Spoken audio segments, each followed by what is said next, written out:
Hi everybody, I am so excited, so excited. We have had 3 days of beautiful weather here in New York State. I've gotten so much done in the garden. Look at my hands, look how dirty they are.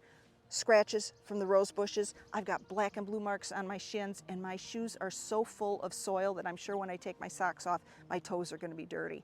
If you're a gardener, you know what it's like when you get this nice spring weather. You're just eager to get out there. Here in New York State, Zone 5, we've got 70s today, and we're expecting snow in about 2 days.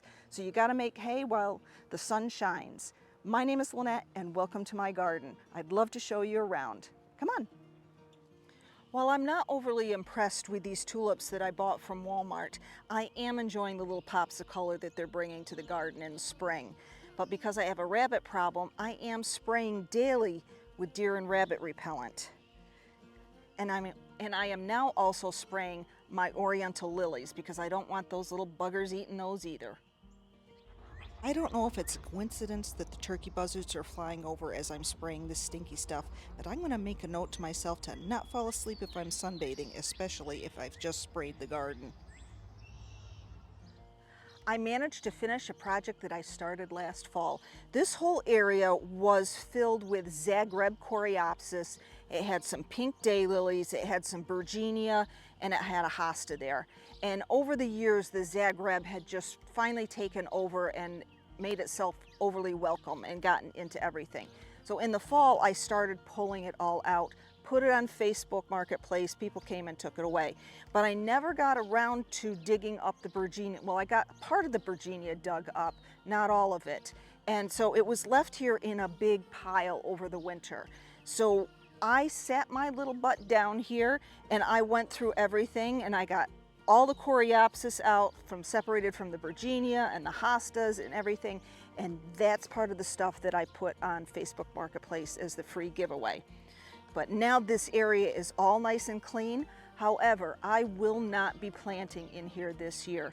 I'm too worried that that Zagreb is still in here, so I'm going to be keeping a close eye on it, and if I see any of that pop up, I'll pull that out. But this is just going to have to stay empty this year. I'm not going to like it, but I don't want to fight with the coreopsis getting into other things. If you watched my last video where I talked about what happens when you prune hydrangeas wrong, these are the 2 hydrangeas that I butchered. Those of you that have been following along know that this pond is surrounded by some variegated hostas, and then in between them I have some allium planted. And last spring, the allium that I planted in here got really tall, and they were really big but very dark purple heads, and they kind of got lost. I was really looking for more like a lighter purple. So this past fall, I dug this all up, I sifted through the soil, and I put in some new shorter alliums.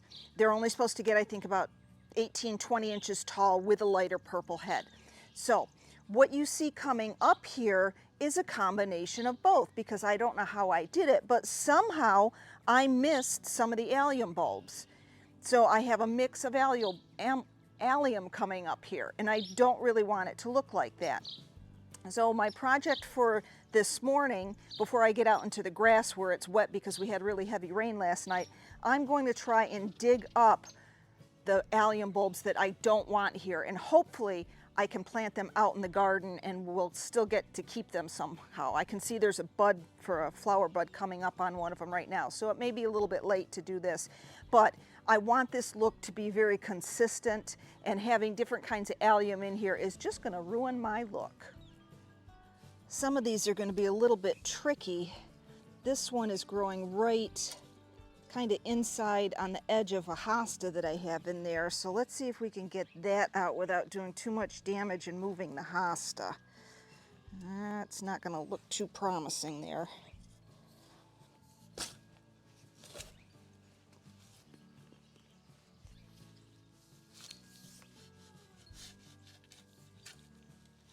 Nope. Then we're just going to tuck that back in.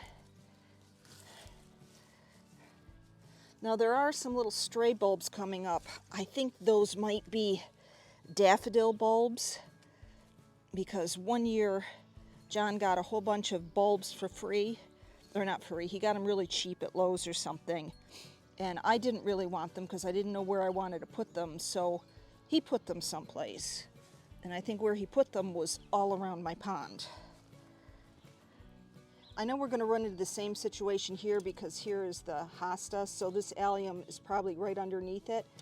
So as much as I don't want to do this, I'm just going to break off the allium, and hopefully I will eventually, over the years, starve it and it won't come back. This one, on the other hand, we're going to give that one a try and see if we can get it out.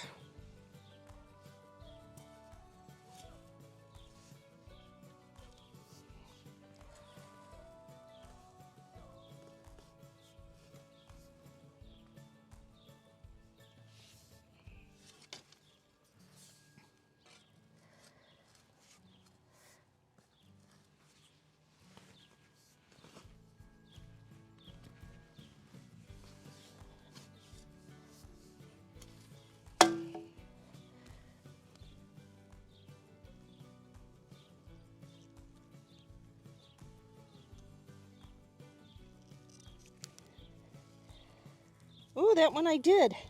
I got that one. So we're going to plant that. It's not going to be happy that I'm digging it up right now, but we can at least save it because they're nice alliums. They're really, really nice allium, just not where they're coming up.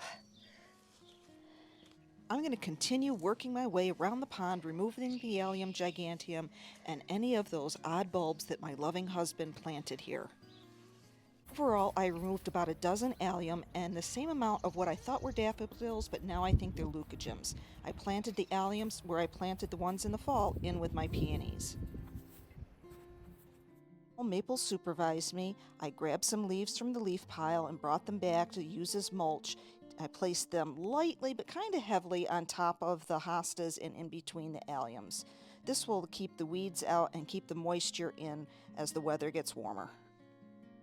I'm going to remove this little protective fence that we put all the way around the pond. Now that the water's warmer and it won't freeze, I don't need to worry about the dogs walking over it and falling in. Since I was already working in this area because the allium pond is right there, I figured I'd do a couple little quick projects right here. I clipped down the clematis that grows on my arbors. I edged along the patio, and then any of that stuff that was left over from the edging, you know, the dirt and the grass clippings, I just threw in this spot here because we had a little indentation. I think in the wintertime this gets to be a little bit of a tricky spot because I think the tractor gets turned around in here and it just gets worn away. So in a couple weeks you'll never even know that this pile of grass clippings, dirt, and weeds is here. Weeding. It's not something I particularly love doing. However, you do get a sense of accomplishment and relief when you realize that you have crawled on your hands and knees around your entire garden. And for at least the next 10 minutes, you can delude yourself into believing that you've pulled everything and the garden is weed-free.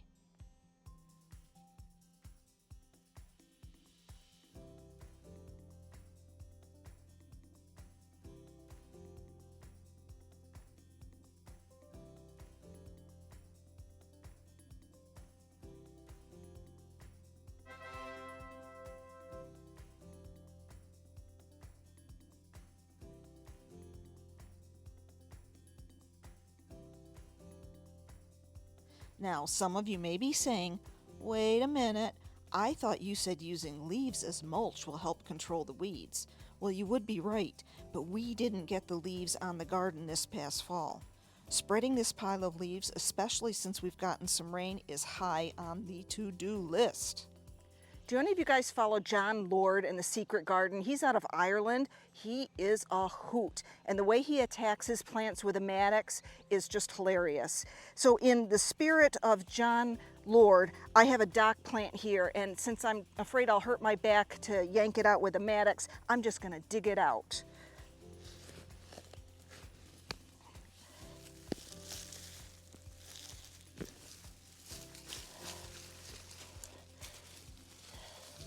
So I'm with you. Get rid of the dock plants.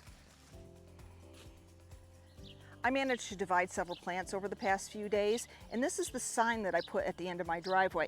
It says free plants, not the wheelbarrow, because yes, somebody took my wheelbarrow once. I'll tell you that story at a different time. Then it says take what you need, leave some for others.